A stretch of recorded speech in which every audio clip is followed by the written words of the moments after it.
Yes, I know. And it's really nice to be here because it's been a lot of work behind, like a lot of so many talented people. But we're finally here to launch the third episode of the Rise Up series. So if you recall, we have already two episodes, one on climate change that it's called Caution is Hot in Here. And the second one is called the second episode is on the relevance of the care economy, especially in the macro dimension, and it is called Our Mighty Heroes.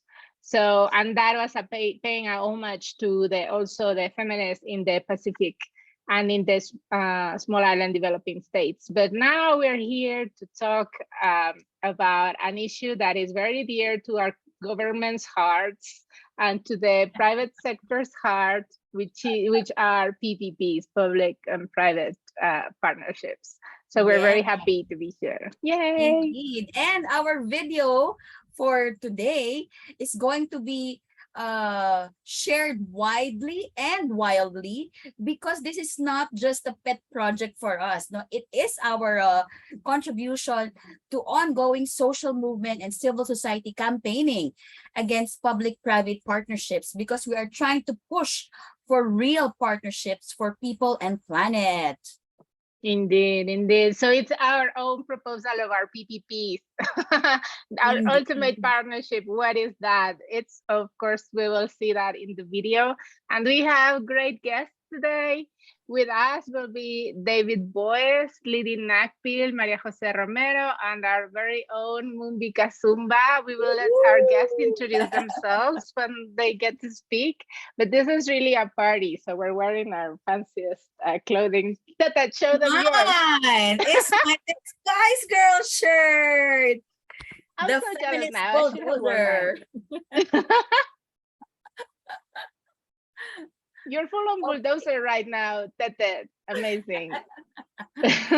Yeah, because we have a powerhouse cast in this video, and I'm really super excited to see them and hear them speak about the video, their experience, but also their own views around public-private partnerships. So can't wait to watch the video with all of you.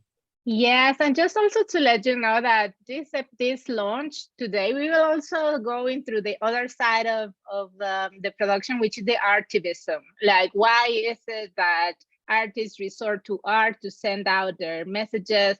And there are also artists who are very talented, who are also activists, and vice versa. So this is why we also want to pay a lot of all of our gratefulness to not only Mumbi, who's here, who's going to be talking here, but all of the team of Petenera Consulting, who has been done an amazing job in producing and giving us this amazing art. So we will also want to highlight that in this episode. So thank you so much for being here. Yes. Yay. So what do you say? Shall we watch the video first? Can't wait. I'm super excited. Yeah, so go ahead, Denise. Thank you so much. Let's turn off our cameras.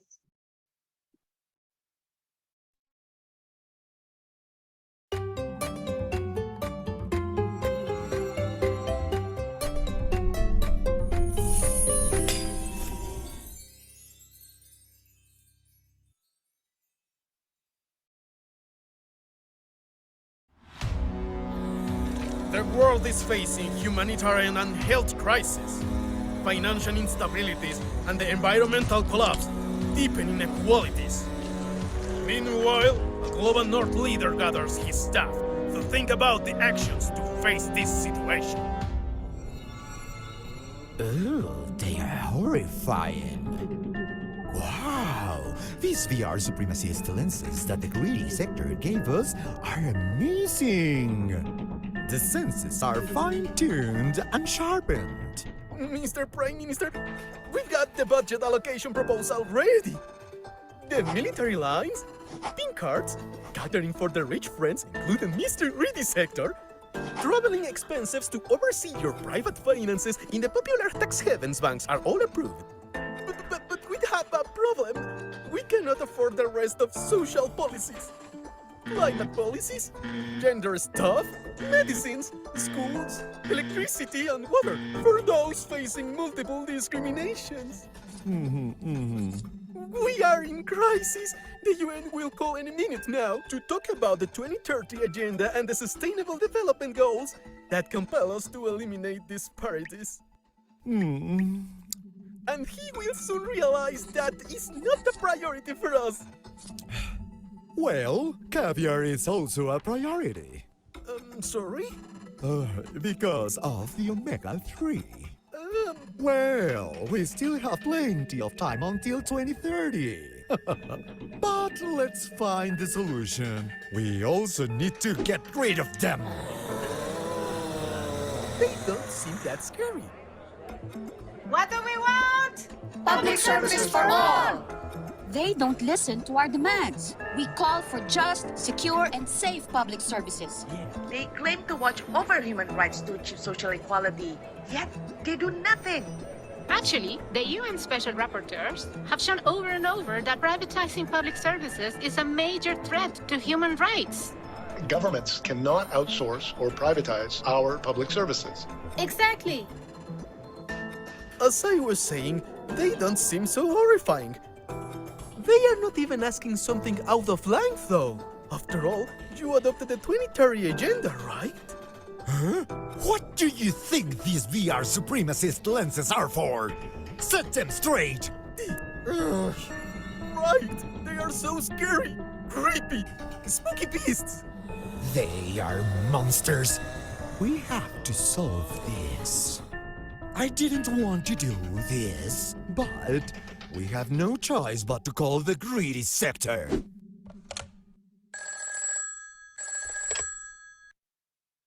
Hello, Inc.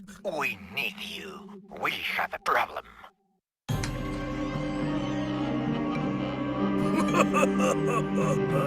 Here I am. The multinational corporations, also known as the greedy sector, is also wearing the peculiar VR lenses. I was hardly able to enter. Why are there so many zombies at the entrance? We have a tiny economic, social, environmental, health, security, food crisis. It's nothing, but the UN is about to call. Ah, you want me to take care of the zombies, right? No. We'll deal with that later. Do you need money again? Well, yes. Ah, you! Government's always poor and inefficient. Fine. How much do you want for your city? No. We won't do it like before. Do you remember that full privatization wasn't a popular idea? What I like to propose is an alliance. To decrease the risk, we should be partners and we both provide public services. We will be able to achieve the 2030 agenda commitments. The zombies will stop bubbling. What are you talking about? Private corporations are the best. Do you remember the electricity supply agreement? Of course I do. I sold you the light poles for $50. You added cheap light bulbs and increased the price of the service. I had to back the business from you in $5,000 per pole and even fire the workers. Don't complain now. You got your part of the cake. Besides, helping the population don't make me laugh. I'd rather continue giving away my VR supremacist lenses to the government. Goodbye. Wait, don't go yet. What if you settle the conditions of the agreement? Call the UN. Hello? Hey, my friend! I'm with my buddy, the greedy sector. I want to tell you about a strategy that we have to achieve the 2030 agenda goals. Global North! I was about to call you, huh? Awesome! Maybe your solution can help the governments of the Global South, the LDCs, and the islands, huh? They got even bigger problems, huh? Yes, more business. Let them know that we'll be happy to help. They will totally buy it, like they did with the bonds. Oh, don't you worry, UN. We will save them. Hey, I sent you a little VR present. Thank you. Whoa. Ooh, everything looks so different. Yes, it sharpens your sense. Hold on, I have another caller. Hello. Eh? UN, we need decisive actions to stop the vicious cycle of inequalities. Universal quality public services are the foundation to fulfill human rights for all. We have tried to talk about our demands with the global north, but he would not listen. Oh, Lord. I was not aware. I'll talk to him, eh? I totally agree with you, eh? Hello! Please excuse me, buddy. I had another call in the line, but here I am. Like I was saying, the only way to advance the 2030 agenda is through public-private partnerships. We will be able to improve the quality of public services and to achieve greater efficiency. Of course, I totally agree with you, huh?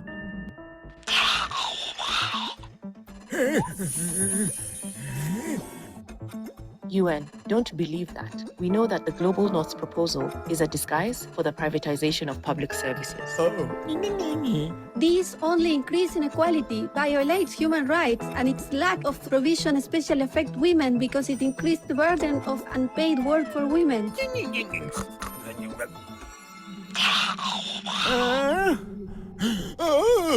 Trust us. We'll figure it out. The United Nations cannot become an accomplice in this malevolent partnership. But the supremacist lenses prevent him to seeing that greedy sector has its own agenda.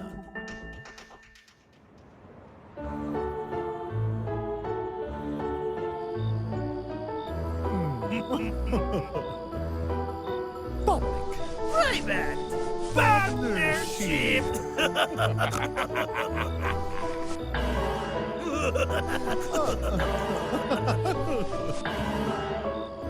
Now it's better.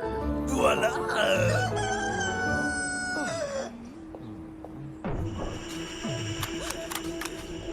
The rise in the cost of services and human rights violations are spreading around the world with the public-private partnership.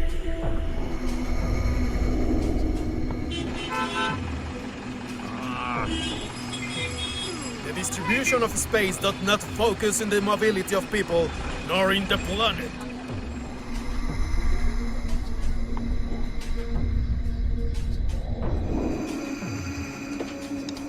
There are neither adequate nor sufficient public spaces for the care of the elderly.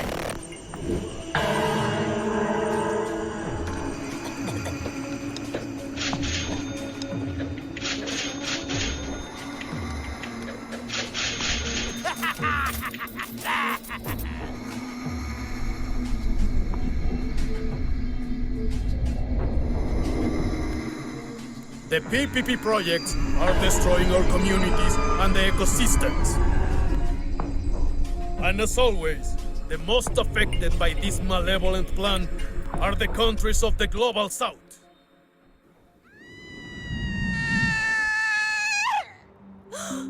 I can't afford it. How will I cook? How will I clean the house without water? I won't be able to pay for my medical treatment anymore. I will have to get a credit card.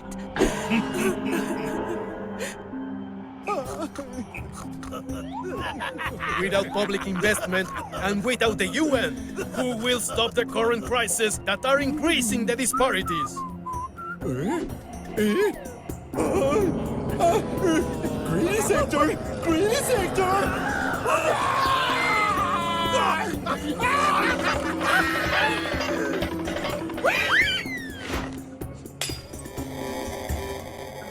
What is that?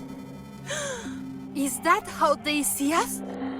They don't realize that we have human rights?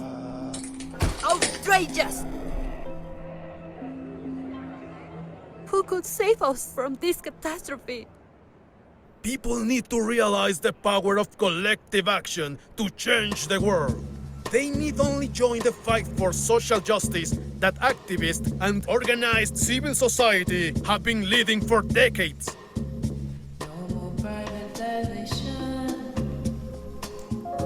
For a future that is bright.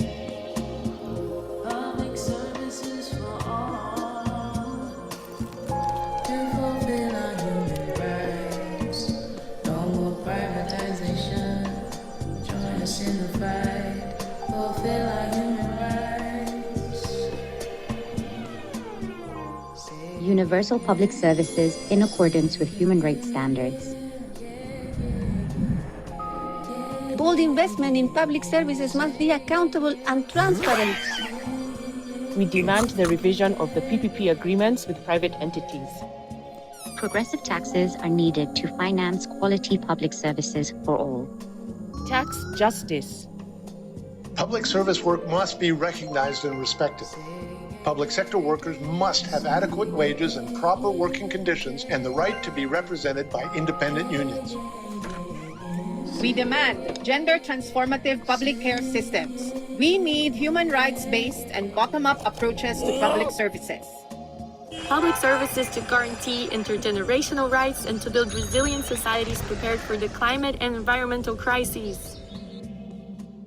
Public services for all. The future is public.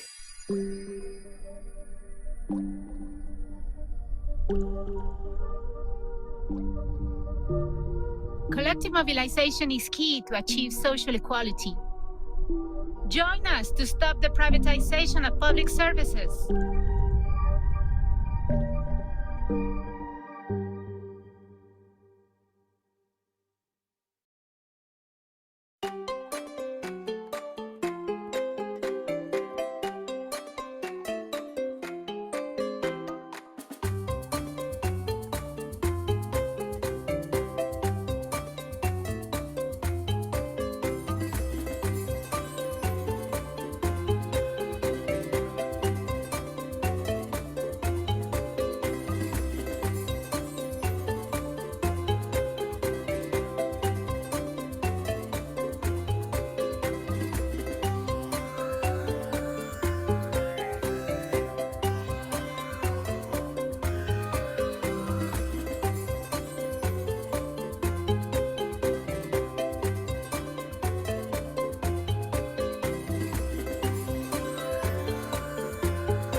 Eh, that was amazing.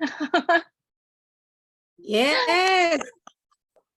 Yay. So when can we circulate the video? What? When can we circulate the video widely? Just right after this session ends, we will share the link so that everybody can watch it. So welcome our guest. We're very happy to have you here. We have you here. Some of you are watching the video for the first time, such as Lidy. I hope you liked it, Lidy. Lidy's gonna come back later to share with us her reactions to the video. But now we have our... Yes, thank you, Lidy. Now we have our very own María José Romero. She's with Eurodad, and she was actually the expert behind the scenes. So she was briefing the team, she was working with the team, that amazing team that translated all of those complex ideas into this video and so many jokes and stuff.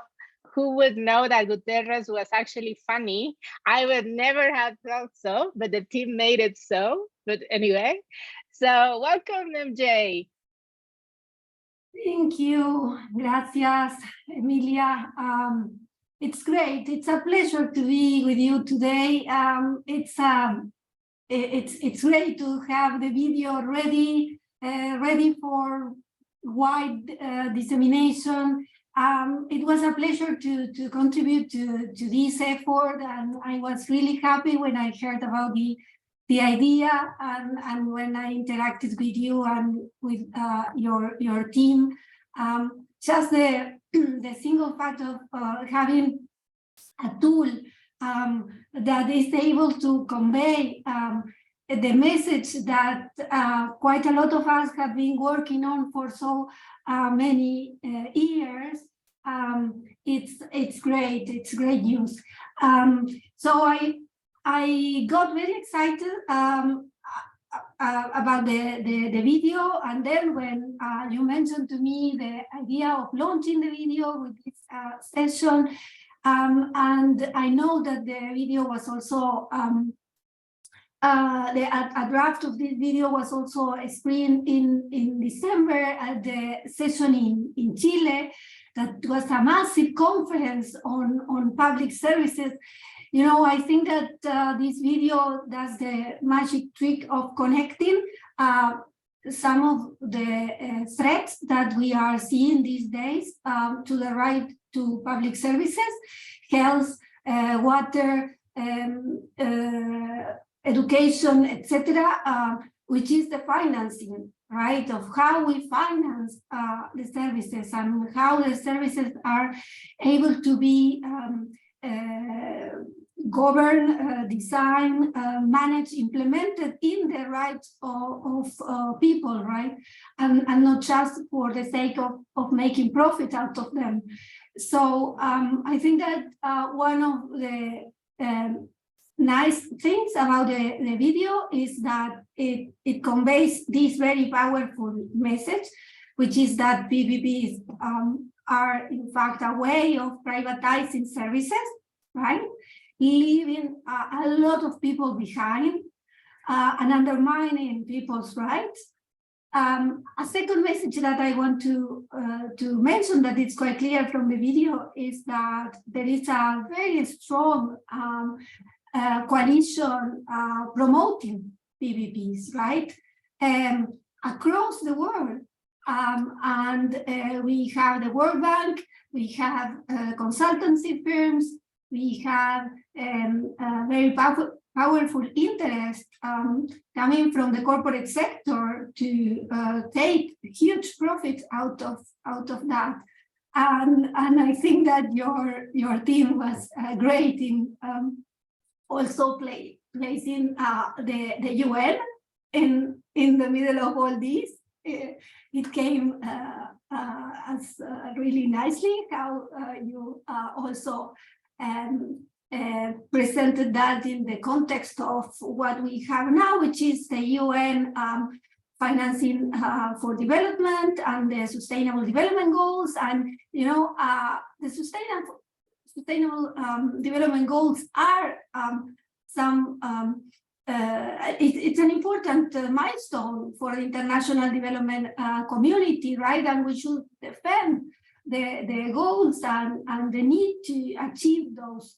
But now they are at the center of an agenda that it's about leveraging private finance and getting more private investors into this, right? So I think that we should also think about the role of the UN and how we can reclaim a space that should be a space to reclaim our rights and not just to make profit out of them.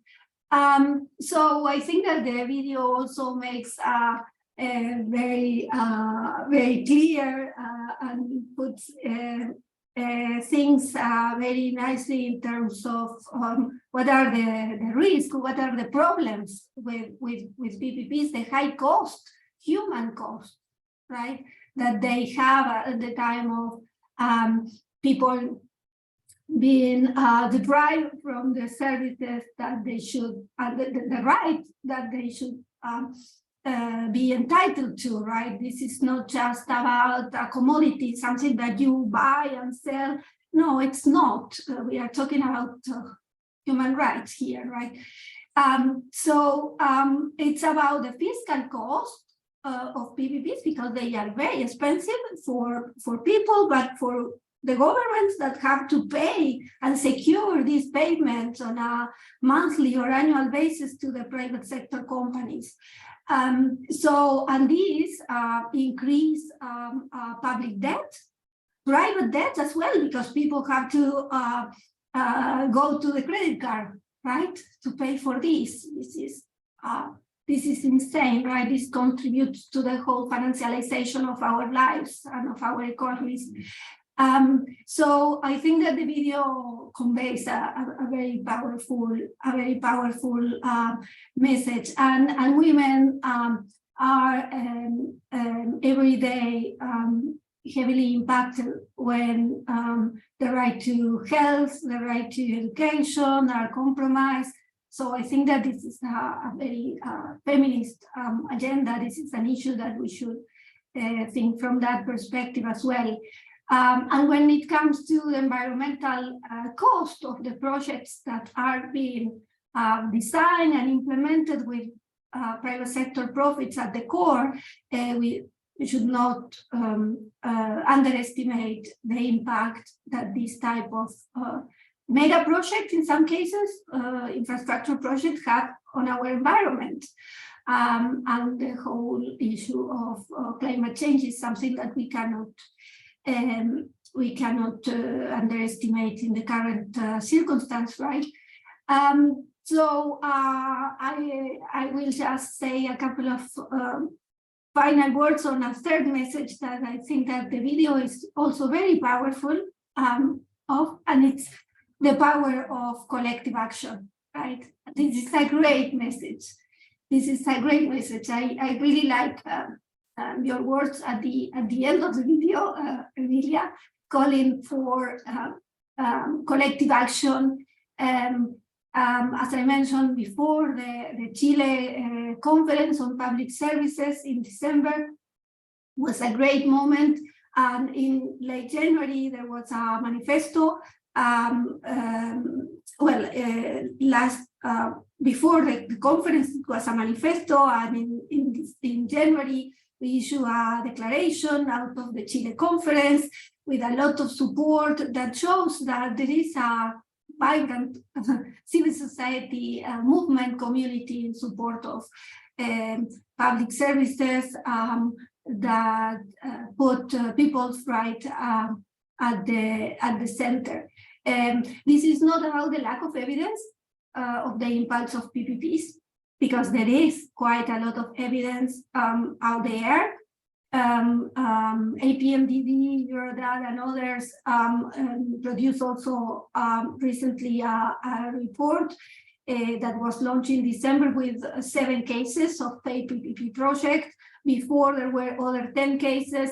PSI and others have produced other cases. I mean, but this is not a story of one failed case here or there. This is a story of a failed model, right?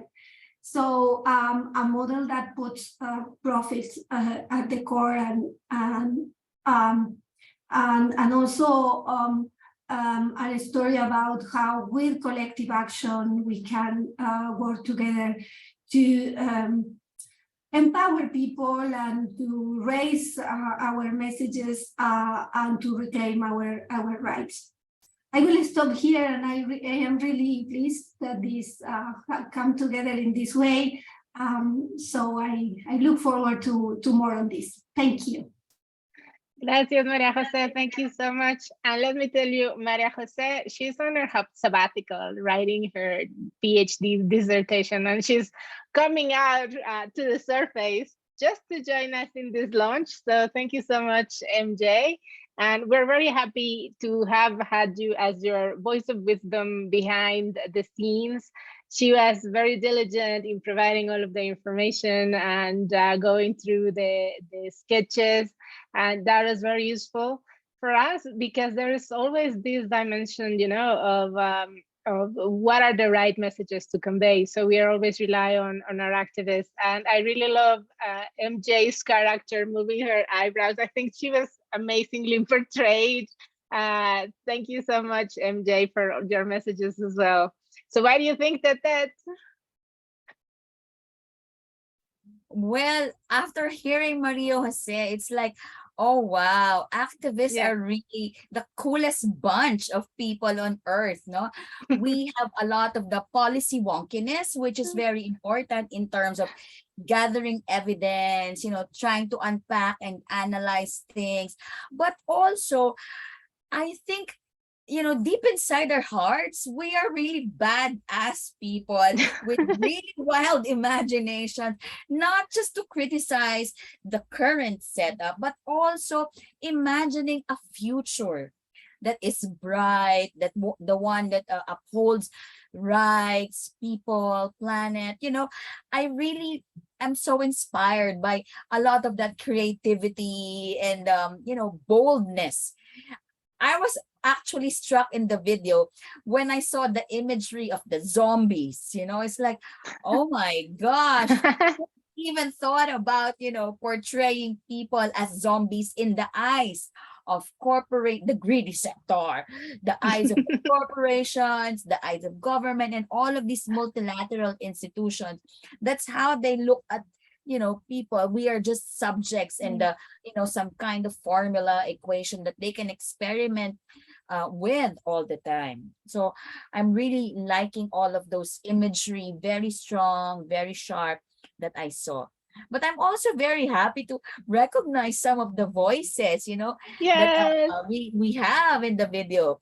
And what maybe we can introduce, the next voice that we have, and that is my favorite trade unionist, David Boy.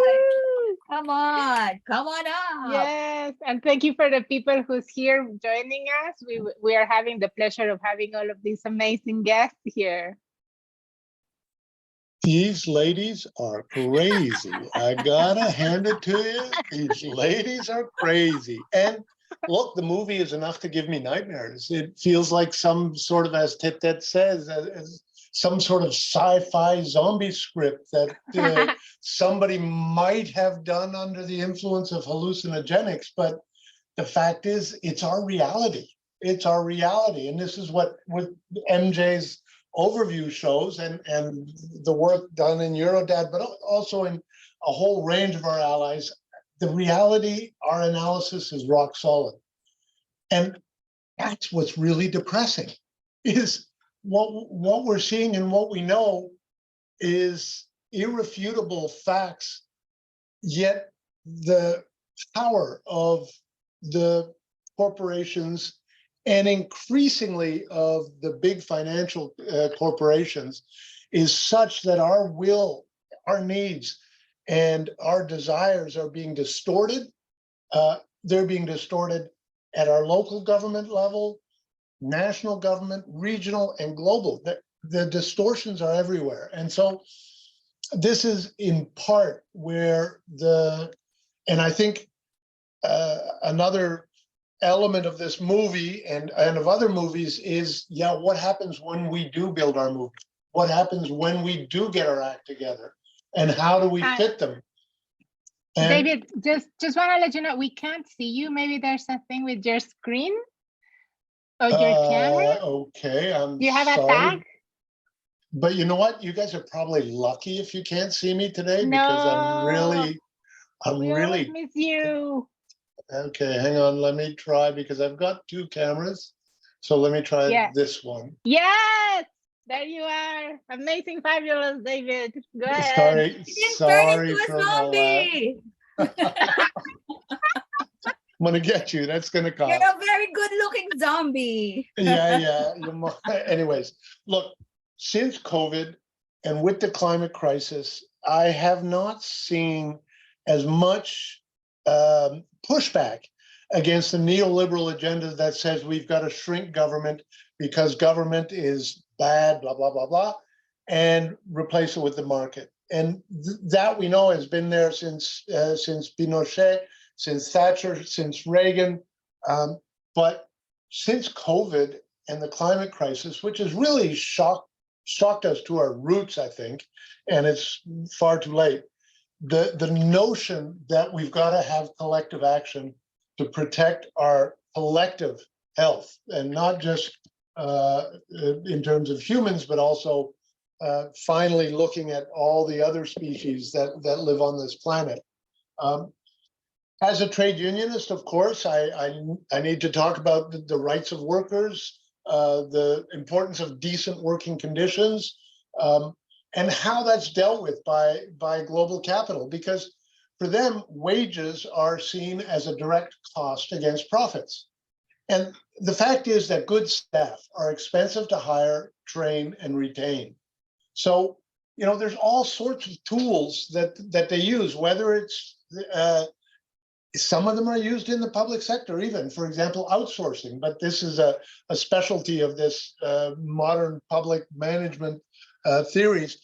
But outsourcing is a way to offload the responsibilities of employment to labor brokers or specialized outfits. But it means that you can't work as a team. Your outsourced staff work under the contractual terms and supervision of the labor broker. So for us, outsourcing is a hidden form of privatization. I just want to be very clear. PPP, public-private partnership, it's not a partnership. It's business. It's always business. So we should make sure that we debunk the notion of partnership. It's not about partnership. But look, some of the privateers who get into government services and have these long concession contracts will be smart and offer fancy uniforms, and they might offer decent wages for a couple of years. And if they're super smart, which is not a lot of them, they will figure out how to work with the trade unions and how to do collective bargaining and how to set a framework for decent working conditions. But the fact is that globally, labor density in the private sector is down to 6%, which means that 6% of the workers in the private sector have a trade union to defend their rights and interests. Global capital and global corporations know that breaking unions is one of the key ways to lower not only labor costs, but also the influence of the collective. Now, if I can just, I think that the notion of big capital and big finance distorting our democracies, we get it. But if we look at the earthquake in Turkey recently and Syria, but especially in Turkey, we saw that they didn't respect the building codes because the local developers could make more money if they built cheap and fast. And even though there were laws about building codes in these seismic prone areas, the privateers and global capital and local capital figured out how to get around it. So there were no building inspections, there were no enforcements. The local real estate developers had more power and more muscle than the people who lived there. And that's just one example. And the concept is how to make the maximum profit in the shortest amount of time, how to get rid of risks, how to reduce regulation, and how to get out of government control. This is the biggest dynamic that we see regardless of each sector. Now, the current game in town, as Emilia, as you know, and Tetet and all our other comrades here, the biggest game in town now is private equity, hedge funds, and a whole range of financial actors who are getting into public services. And they will be even more dangerous than the privateers we've known over the past 30 or 40 years, because they are unregulated, but also because they specialize in extracting profits, leveraging, in other words, imposing huge debt loads on the companies, and then getting out of town fast. So we've really got to get ready to fight the private equity, to fight the hedge funds, to understand them better. And I think as the final message, and I agree with MJ, collective action is crucial. And I think the workers who deliver the public services in the communities have a unique role to play, but they can't play alone. They got to be there. They got to be with the community, with the various people, and that's all of us who depend on public services. And so in that regard, we need to look at another movie that really shows how this works, how to build it block by block. And hopefully that movie won't have any zombies and won't give me nightmares at night. Thank you. Thank you so much, David. Yes, maybe MJ can come back and we can hear for some Q&As from people who is here joining us in this launch. But I think also maybe because both of you were involved somehow also in the organization of this process towards calling for public services for all, and our future is public. So it's a long-lasting effort that started a long time ago, and then there was this, some sort of vision that was stated globally, and there were regional meetings as well to discuss with people from all around social movements. How can we build this vision together? What are the key messages? What are the key problems, challenges, and solutions? So this started during the pandemic, and before there was this idea of having a collective mobilization that is cross movement, that cannot be just leaving every movement in isolation. And so that started years ago. And then in the pandemic, there were regional meetings. And now last year, there was a huge effort to bringing them all together. And as MJ was saying during this manifesto, so what is next, MJ and David? Because the manifesto is amazing, and there are so many things that we can do together. So can you tell us more about it? MJ Sure. or Look, David, I'll jump in, and I suppose MJ, you've got to leave soon too. But I've got another webinar to be at real quick. But let me just say, Amelia, the fight against water privatization, and to an extent, the fight against energy privatization, shows the power of combining trade unions in the facilities with a whole number of community groups.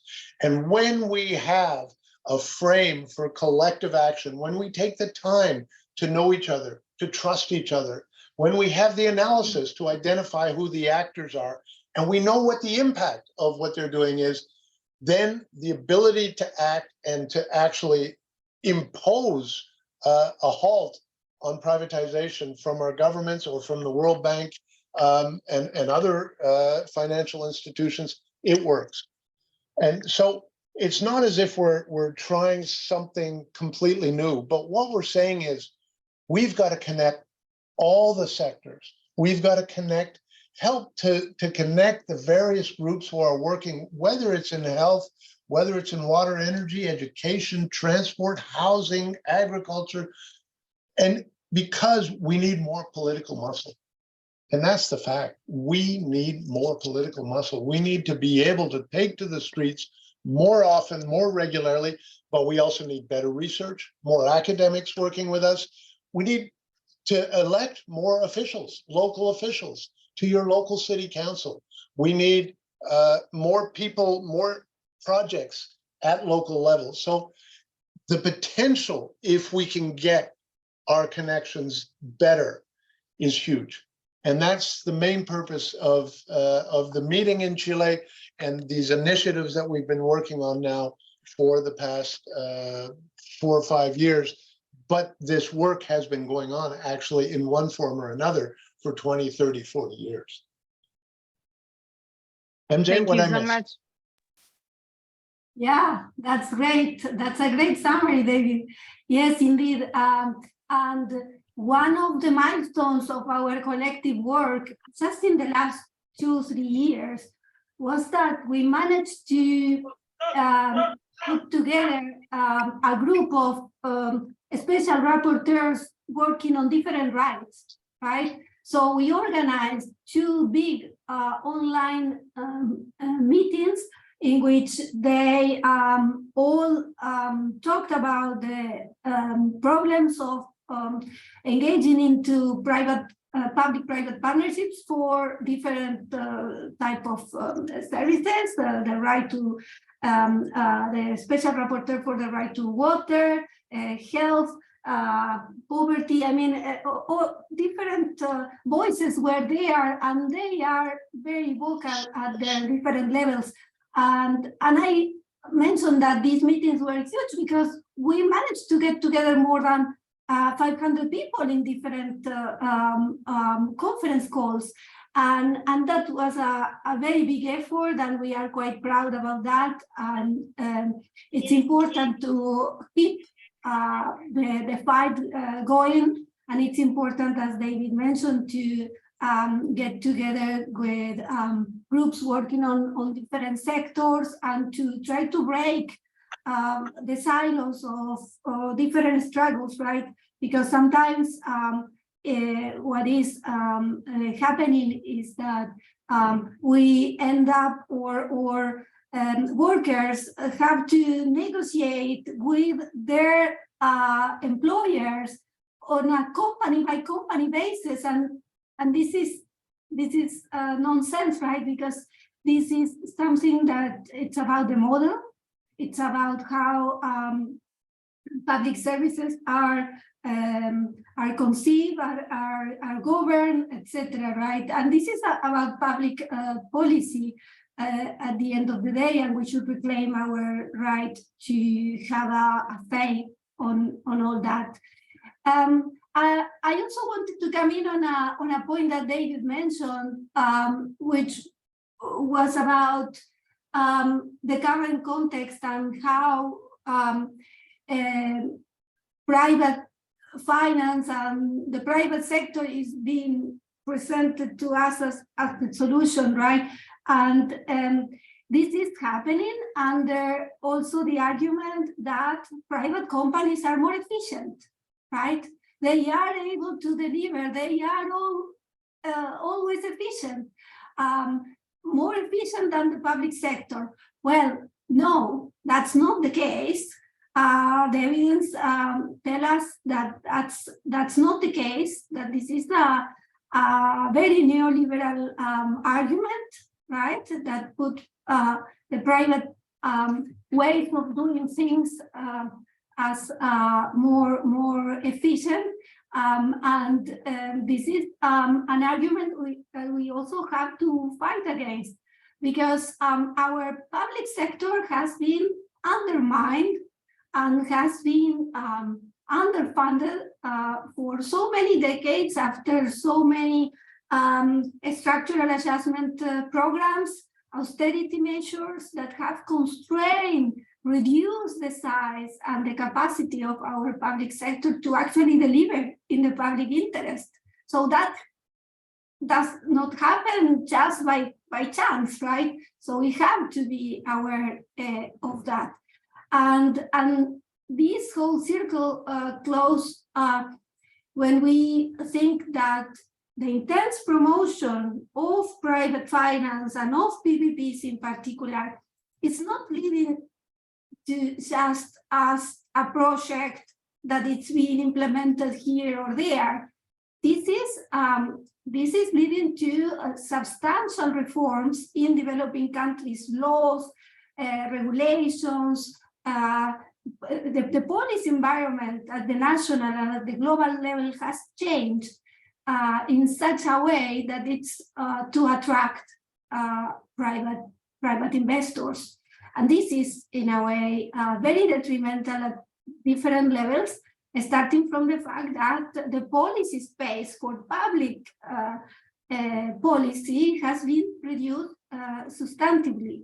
And this is something that has consequences at different levels, including in terms of our democracy, right?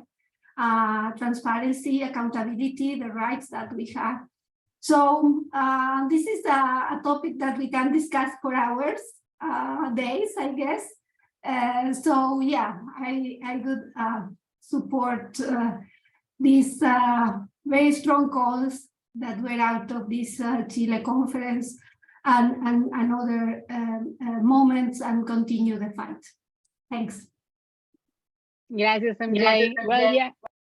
we look forward to hearing what's next, right? Like what is the coordination group going to propose this year, with many things happening around the world. But definitely, I think there's also an emphasis in the global solidarity, and not only keeping us isolated, thinking, oh, this is only happening in this place or that place.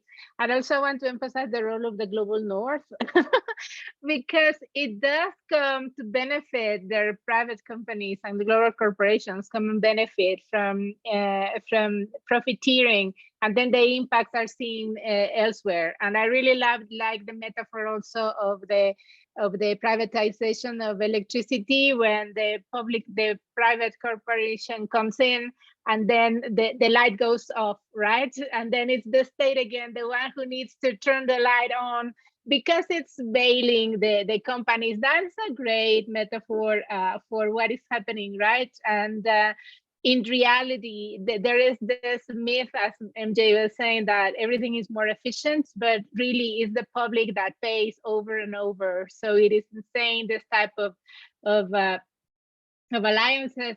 And also, I think there is a hint about the link with technology, right? With the VR lenses that are the supremacist lenses that are really obliterating the entire narrative, and how these lenses, which by the way, Zuckerberg started to have a huge bet on this type of technologies this year. So it's really very timely. And now we see that there is a very famous Netflix series on zombies, and we got there before Netflix, let me tell you that. But all of these hints are really important for us to also prove, I don't know, maybe the different layers of these narratives that are underneath. It's not true that technology is everything. It's not true that technology is gonna be the solution for everything. And there is a very dark, hidden, let us say, reality underneath those proposals, right? So just want to ask to the audience that is here, if they have any comments or questions. I know that David needs to leave. We will have in a couple of minutes Lidy Nacpil back, and we will also hear from Mumbi on the activism side. But let us see if there is any comment and questions. Yeah, somebody texted me, Emilia, maybe too shy to write the question in the chat. Oh, don't be shy. Yeah, I think it's a question for that David and Maria Jose can answer, no?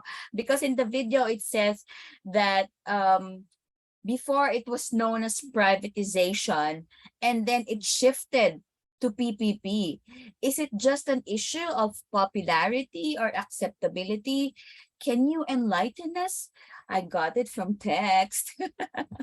Nice. Who would want to go?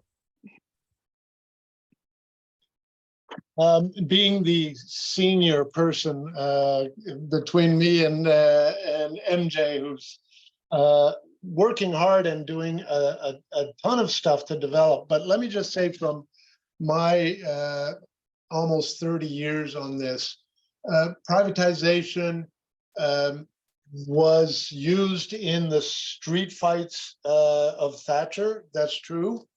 And then the word is a little bit harsh for some communities. So then came up this notion of a partnership, which I've already indicated is no partnership, it's just business. We're even seeing now people first, public-private partnerships. We're seeing, but the point on that one, Tetet, is that the corporations are taking our vocabulary. They're taking our vocabulary about the human rights. For example, I watched the companies change their position as it became clear that the human rights to water were gonna pass the General Assembly. Next thing you know, they've got a banner up that they're the human rights defenders and whatever. Sustainability, just transition. All of these terms are being used by the privateers. And remember, they've got some pretty sophisticated public relations companies, huh? And they've got some significant budgets. So it's a matter of, coating the pill with something a little sweeter, but you know, for me, it's same shit, different day.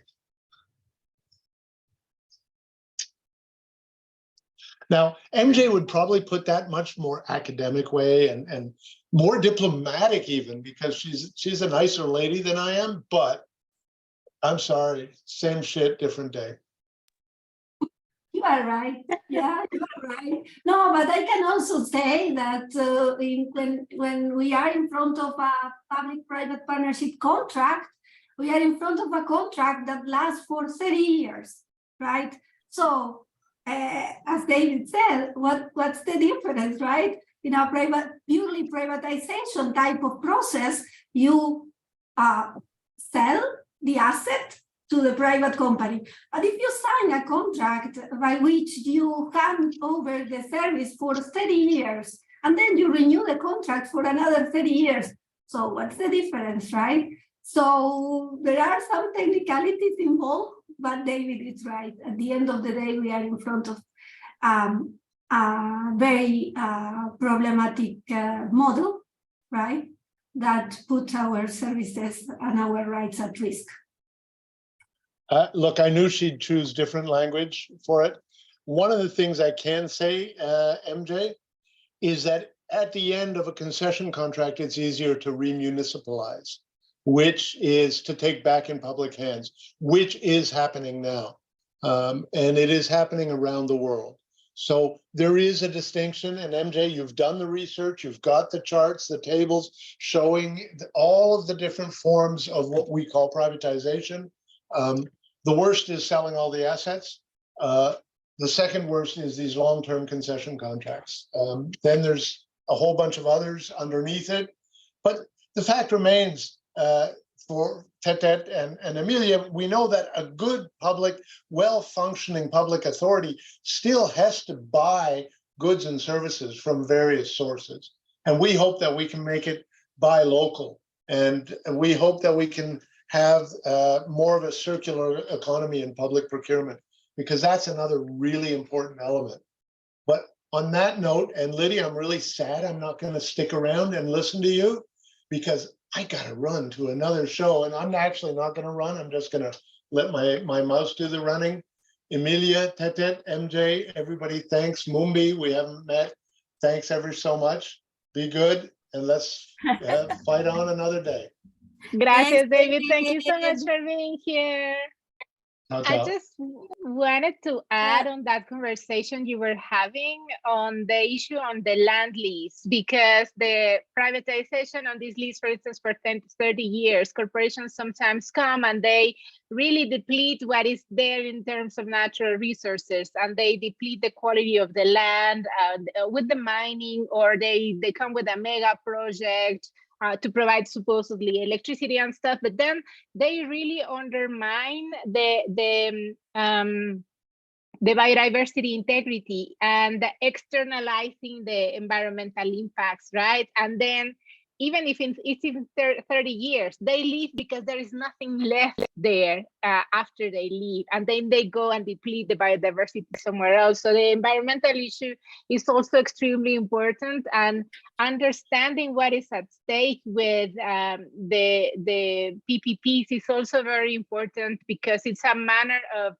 getting rid of the responsibility of engaging with the local community, with the territory, of feeling ownership, and they can just deplete and leave, right? Like the worst example that David was showing with Turkey is like they just leave, and the impact and the catastrophe falls on the shoulders of the people.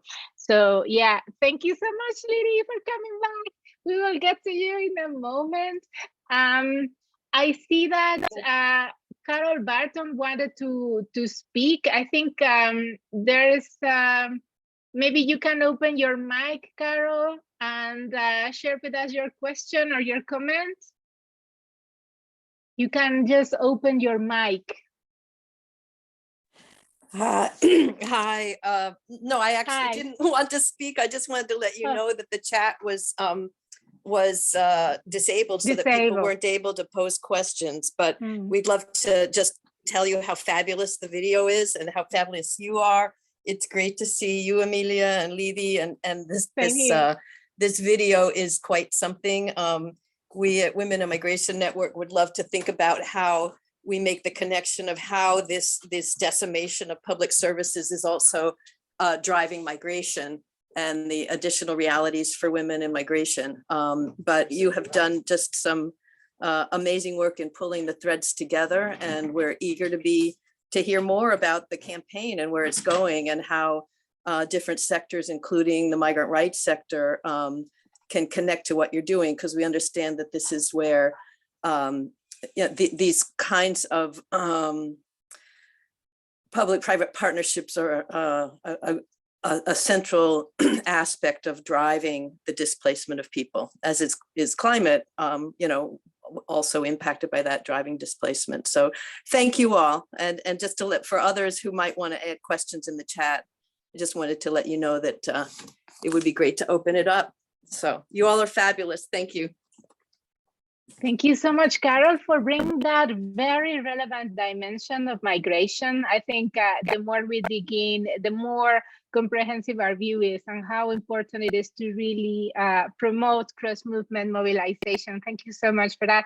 And for the audience here, I think if you can raise your hand, then our team will tag you and we will give you the mic, such as we did with Carol. And Lidy, welcome.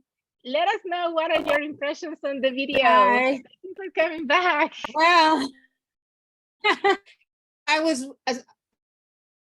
as I was watching it, I started getting all sorts of ideas of new videos to do.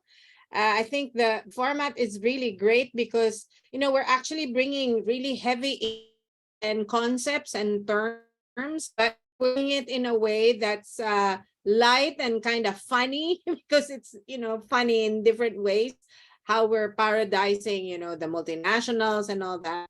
I was just thinking though, oh, poor pigs, because they're now being used to symbolize all the greed and so on.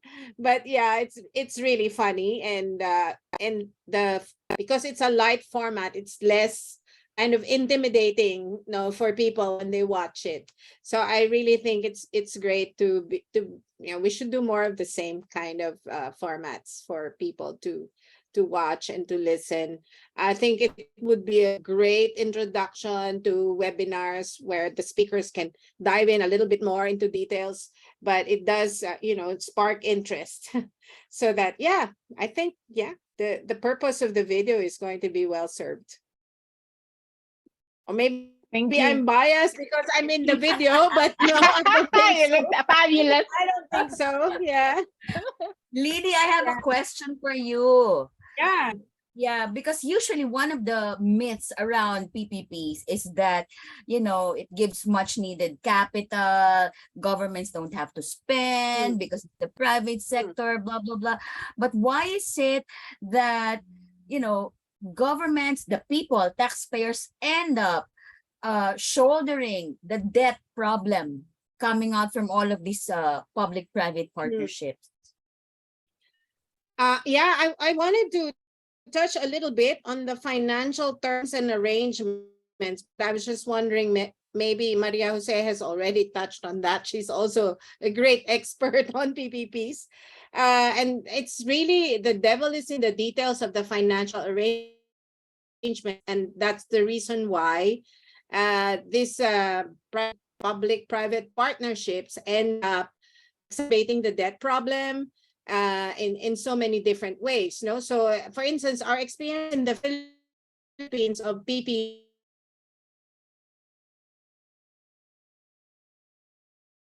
partnership involves what are called sovereign guarantees. So the government uses its clout and its public investment, and one of the ways they do that is they provide sovereign guarantees to loans that the private sector take, or guarantees in the form of reducing risks that they will not be able to recover their investment in the at the level, not just recover, make profits on their investments at the level that they expect to make. So one of the ways that this becomes debt is because when this contingent, they're called contingent liabilities, when you provide sovereign guarantees, when the private sector is not able to make, say, the payments of loans they took out, or when the private sector is going to incur more losses than they expected, or not even losses, but costs to their investment that they expected, the sovereign guarantees make sure that it's the government that actually assumes these risks, either in the form of, guaranteeing loans, or for instance, guaranteeing, what do you call, the income that they will get from this project. So take the case, for instance, of public-private partnerships in the electricity sector or in the energy sector, when one of our experiences in the Philippines of the earlier versions of public-private partnerships, which I found out they're still doing in many countries today, is that the government guarantees that power generation companies will buy the installed capacity. Am I getting too technical here? The installed capacity of power generation plants, whether or not they're actually bought by consumers. So it's the government that will buy the rest of what is not sold to the consumer. So that's one of the ways. Then, therefore, the government ends up spending a lot of money. It's then turned to debts. Or if, for instance, in the case of the Philippines, energy is from oil is imported energy because we're not a big oil producing country. So they guarantee differences in prices in the world market so that there's a steady or fixed price of purchasing oil in the world market. The government pays for the difference when the prices fluctuate, because that's what the power generation companies use for generating electricity. So there's many ways that these contracts between government and the private sector in PPPs end up with the government assuming a lot of the risks and actual liabilities that then turn into debts. They inflate the debts of many southern countries. So we really are very keen on looking at the details of this, because sometimes that's how the government fools the people about these PPPs, because they really don't disclose this many details in contracts that end up really grossly disadvantageous to people, because the government uses our money to provide these guarantees, to reduce these risks, to assume liabilities. Thank you so much, Lidy, for this. We turned off our mics so that our video, so that you could really have a better flow. But that is really deep, and just to show what is behind, as you were saying, this light narrative in the video that is trying to portray different layers, but underneath there are all of these research and knowledge from activists around the world to really dig deep into what is happening. What are the real impacts for the state, for the people, and what are the nasty intentions really of global corporations? I just want to really say that. And let me tell you what you were commenting on the videos. Some people have come and said, well, no, but this is too long of a video. This is too long because now you need a TikTok video of 2 minutes. But I'm like, this is not meant for TikTok. This is really trying to go deep into the comment, as you were saying, making the connections, weaving the threads, and really doing this in a very, let us say, it's not educational, but it's expositional. It really gives you the bigger picture. So we would like to have this as a tool for activists, for capacity building, for workshops, or just a narrative that is just really showing the complexity and the way that you're doing just now, that what is underneath. So we think that this is a different type of tool, and we're very proud as Campaign of Campaigns to provide this type of materials for movements to really go in deep in this type of narrative. And also, let me tell you, maybe we can also start bringing on the dimension of activism. What does it take, and how do we do to translate all of these technical messages into art, into an artistic expression? That means that there are talented people amongst ourselves, not me, Some people are very talented. So just wanted to invite Mumbi, who Mumbi Kasumba has been with us with the Campaign of Campaigns, also an amazing comms expert, but she's also a singer, and she lent her amazing, glorious voice to this video. So Mumbi, hello. So happy to have you here. Hi everyone. So happy to be here. Let me start off by saying that the video came out so beautifully, so perfect. Like, congrats to the whole team. Oh my goodness. Yes. I know. Thank you so much for being here. Mumbi, tell us, what does it take? What is the effort behind in the activism, which is a specific form of activism, which is like, we're all trying to send out our messages out there to change the world, but then artists are doing it in a fabulous way, that because you have access to resources and different visions that regular people such as myself don't have. So, but what does it take? Tell us more about that dimension of activism. And can we hear some lines from Mumbi's voice? Turn on Live your in video, person. I said I didn't want to put Mumbi on the spot. I lied. No, but you Mumbi. did. Tete, stop it. Behave. Maybe we'll see. But let me first touch on that. I think in terms of artivism, it's important to reach people, you know, intellectually with reports and studies and data, but I also think it's important to reach people in their heart. And I think art and music, it really gives us the opportunity to reach people straight to their hearts. And not just on the music aspect of this, but the Rise Up series in general is such a beautiful use of visual arts that makes this messaging accessible. And it's also fun, which I think is really important, because a lot of this can be dark because we're addressing injustice. And art and artivism brings the element of hope and of joy, which are human elements that the reason we carry on, basically. Yeah, so this time around, I won't go too deep into like the musicality of it, but this time around we were very intentional about giving the song like a jazzy feel with the chord choices. So a lot of the chords are -7 chords, and the bass line, we wanted it to feel good, almost something that like people would choose to listen to on Spotify.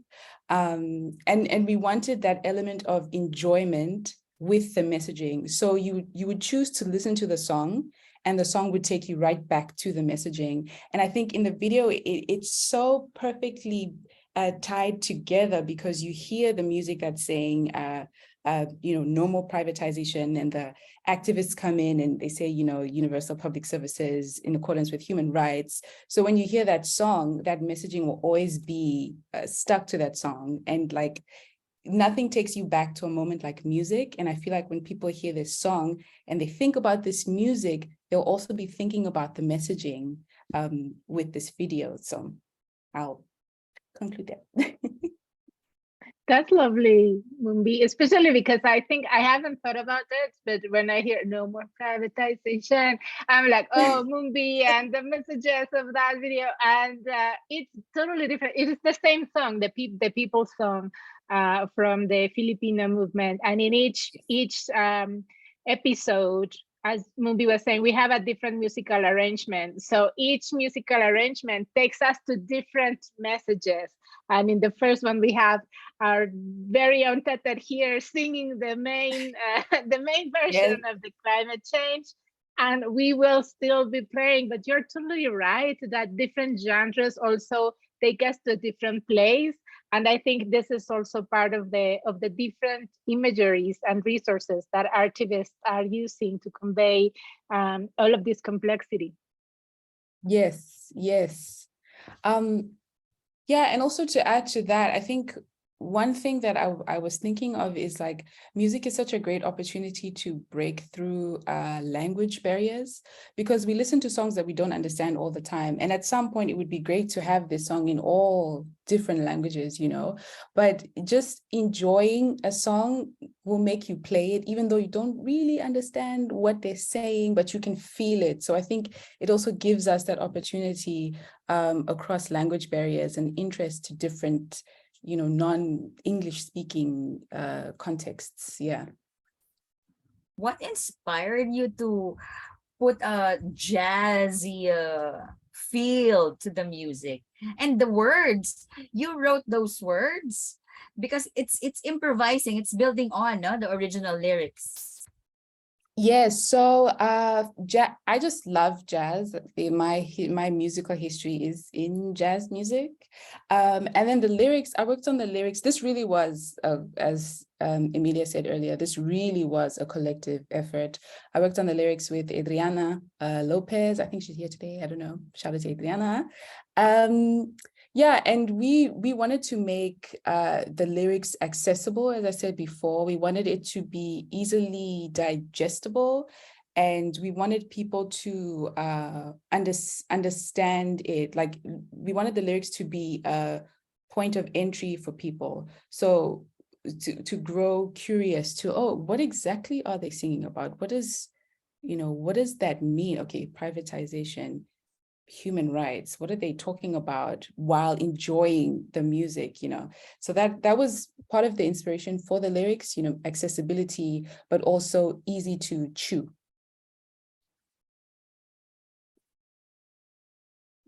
Yeah, shout out to Adriana Lopez, who was also a big part of the team and helping especially craft the lyrics. Everybody was scared of working on the lyrics, but shout out to Adriana and both of you did an amazing work on this.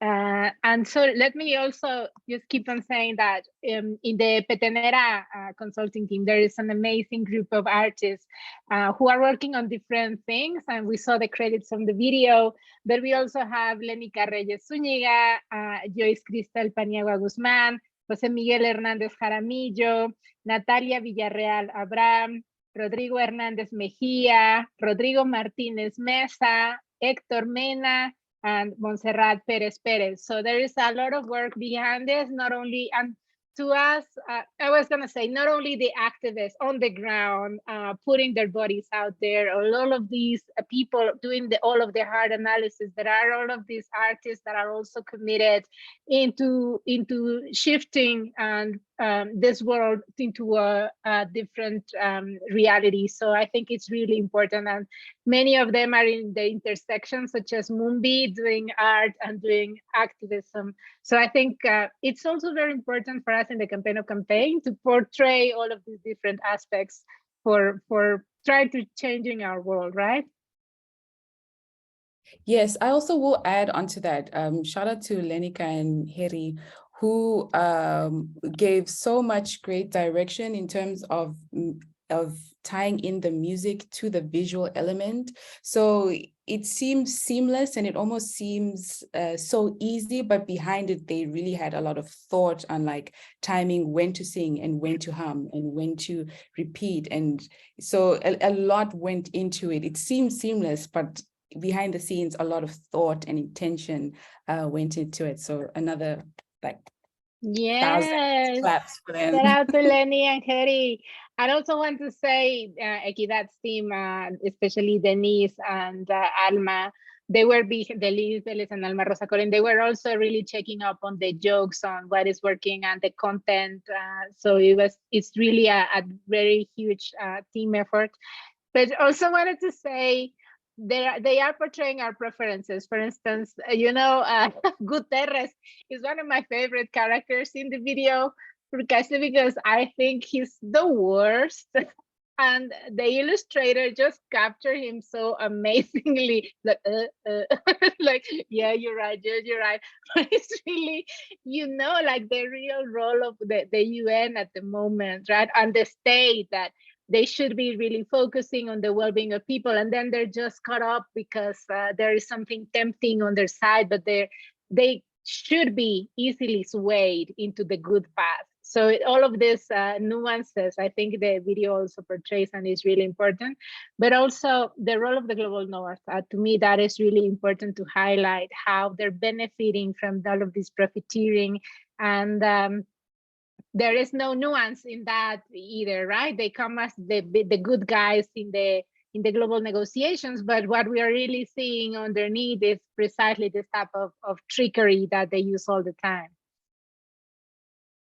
And before we run out of time, I also want to highlight that some activists are not here with us, but they're portrayed in the video, such as Flora Sonking, who's from SID, and she's also a big expert on privatization. Hopefully she will join us in future spaces, but also very heartfelt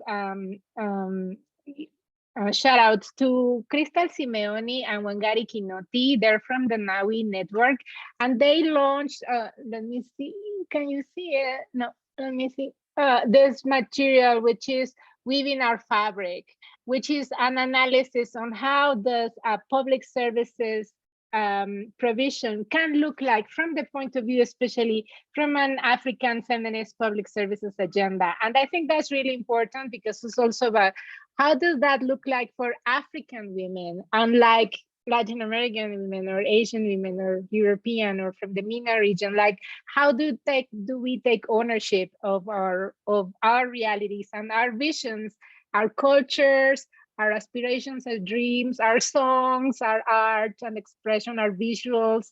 So this material is fantastic. They also launched it in Chile, and they're coming up with a proposal of their own on how to shift public services. So just wanted to highlight that. And we're about to run out of time, but we have some minutes to close up and give our final remarks, everyone. Who wants to start? Yeah, maybe we can ask Lidy to say a few words, no, about the whole experience, the topic, how we presented it. So go ahead, Lidy.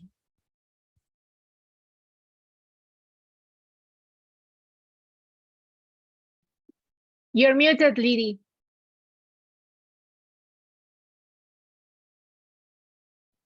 Lidy, you're muted. Lidy. I'm so sorry. So I was just saying thanks to the team. Very easy to do because they prepared everything and all I had to do was read the parts that I was supposed to read. But it's really, I mean, I really like the project from the very start, the idea of the project, because we really need to, you know, take more care to be creative, to be effective in delivering our messages. Too often it's all about speeches and presentations we make or long, very serious articles. And I think really we need to have more of these kinds of materials to reach people, to inspire them to act and to move, and to also lessen the kind of like intimidation they might feel because these are big issues. And so I think it's more empowering this way. Thank you, Emilia, and the entire team for doing this. Thank you, Lidy. MJ, you want to go next? Thanks. I couldn't agree more with Lidy's words. You know, as I said at the beginning, I think that I got very excited with the idea of the video right from the beginning, and now that the video is ready, I am even more, you know, to use the video and to think about the issues that we work on in a bit of a different way, and be as creative as possible and as we can to reach other audiences and to avoid speaking to ourselves all the time, right?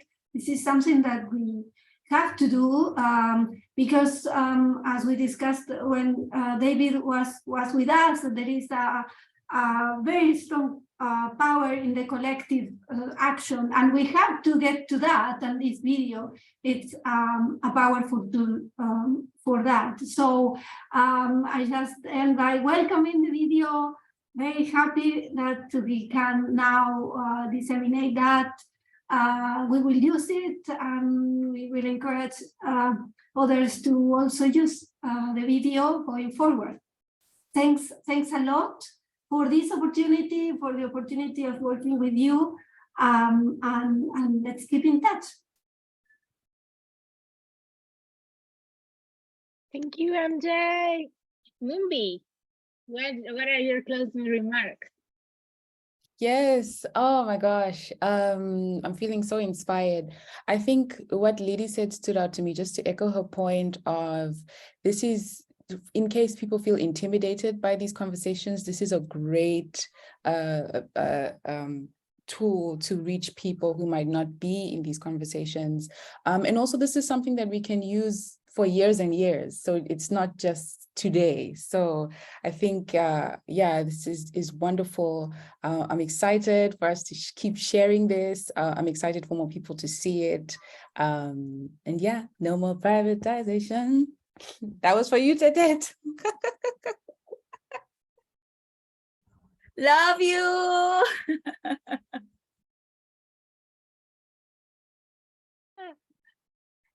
Amazing. Thank you so much, Tetet. Any final words from you?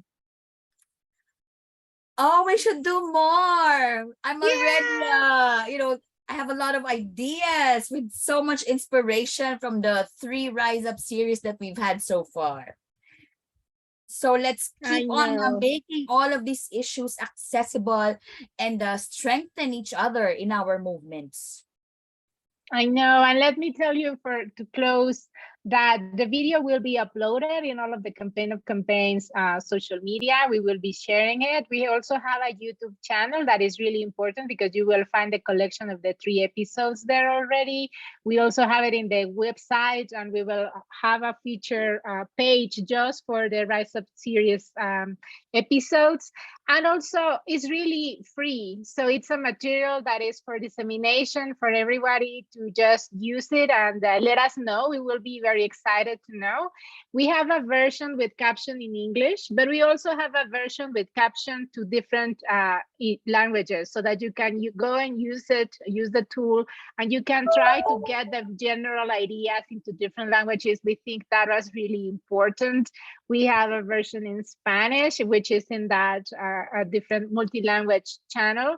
So to us, it's really important to share it, and we will be spreading those around in the different launches of our social media. Also, feel free in here all of your networks to share them around. It will mean the world to us also to hear from you about your opinions, what you think, what jokes make you laugh. If we were all together in a room, all of us would be laughing together. But since we're not, we're laughing on our own in our homes. But the humor is also a big component of this. So feel free to reach out to us and let us know how much you like it. What are your ideas for new videos, as Lidy was saying? And yeah, thank you so much for joining us and in this fabulous party of a launch.